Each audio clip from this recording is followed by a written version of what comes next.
Alam mo ba kung ano yung nag-iisang trabaho na sobrang hirap? Yung pinakamahirap na trabaho? Trabaho na araw-araw OT? Trabaho na araw-araw paggising mo pa lang kailangan tatrabahuhin mo na? Trabaho na walang pahinga? Trabaho na walang sahod?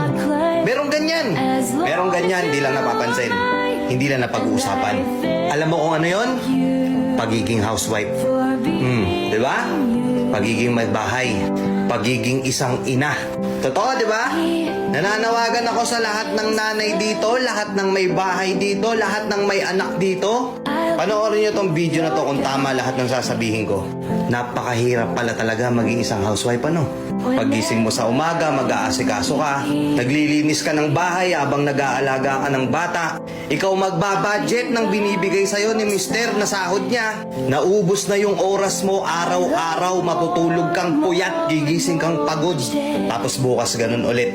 Aasikasuhin mo yung bahay, aasikasuhin mo yung bata, magluluto ka, maglalaba ka, maglilinis ka, mamamalansya ka, maghuhugas ka ng pinagkainan, ikaw gagalaw sa buong bahay. Tapos ano kapalit? Pag-uusapan ka ng ibang tao, palamunin ka lang daw. Tapos minsan kay questionin ka ba bakit wala nang natira sa pera? Saan mo dinala yung pera?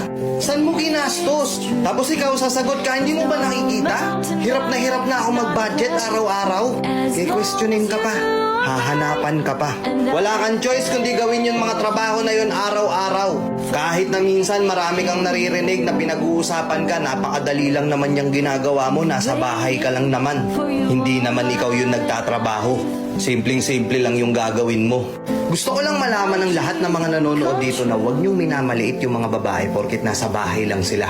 Hindi porket na andun lang sila, nasa bahay sila, di sila umaalis, wala na silang ginagawa.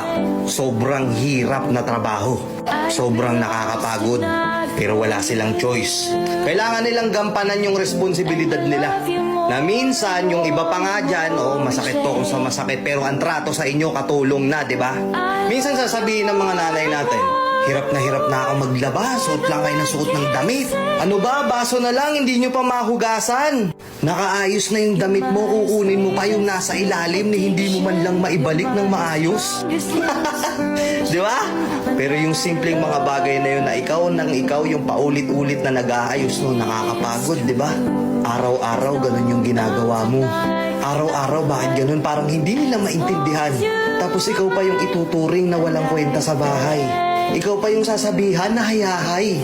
Mga tol, alagaan nyo din yung mga asawa nyo. Hindi porket bumili ka ng bagong electric fan, hindi porket bumili ka ng aircon, hindi porket bumili ka ng bagong washing machine, reward mo na yun sa misis mo, hindi. Ikaw pa rin naman makikinabang nun eh. Regaluhan mo din kahit paminsan-minsan na mga bagay na marirealize niya na na-appreciate mo yung ginagawa niya. Igala mo, dalin mo sa salon, sa spa. Bilan mo ng isang bagay na wala naman talagang kinalaman sa bahay para lang sa kanya. Simpleng ganun, masaya na yan. Lahat ng pagod, tanggal yan. Tama, di ba mga madam? Itong video na to para to sa lahat ng kababaihan, sa lahat ng nasa bahay. Isang trabahong hindi mo pwedeng hindian. Isang trabahong walang sahod pero hindi ka pwedeng mag-resign. Isang trabahong napakahirap pero marami silang nasasabi sa'yo. Mga madam, pakatatag lang ha. Kung kinakailangang iparinig nyo to sa mga kasama nyo sa bahay, iparinig nyo. Baka sakaling magbago yung pagtingin sa inyo. Baka sakaling matauhan at maintindihan kung gaano kahirap yung pagiging housewife sa bahay nyo. Baka kasi hindi nila naiintindihan na kahit araw-araw mong sinasabi sa kanila kung gaano kakapagod sa kanila, wala silang pakialam. Baka sakali pag narinig nila tong mensahe sa video na to, maintindihan nila. Alagaan nyo si Mrs. Asawa yung kinuha mo, hindi katulong. Kuha! Let's go!